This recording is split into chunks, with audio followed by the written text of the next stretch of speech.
first of all, you have to do the journalism right. You have to be balanced, you have to get the facts, and so a lot of that is just, the nuts and bolts of doing the job.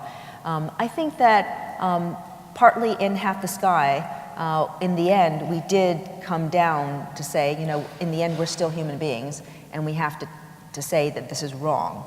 But I think what was helpful in Half the Sky was that we did really try and gather the facts right. We didn't approach the topic with a stance and then fill everything in the book with things that argued for their stance. I mean, we really tried to be balanced, both sides of the picture, and then, at the end we said, look, we really do have to say some of these are pretty atrocious and that we should all try to participate in bringing about the change.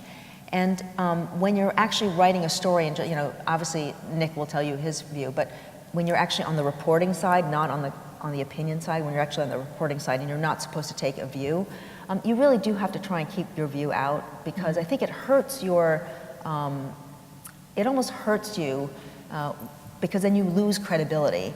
And so you really do have to try and even get the other side, even if you don't like that other side. I mean, in China, for instance, take the Hong Kong protests. It's a little bit hard because the Chinese government is not giving its side. So all of the reporters, what they can do, basically they can interview a lot of the protesters, but they can't interview the Chinese government because the Chinese government won't say anything. So they're almost doing themselves a disservice in some ways. But they do try and maintain a sort of balanced view rather than saying, we've got to stick up for the protesters, because they will lose credibility.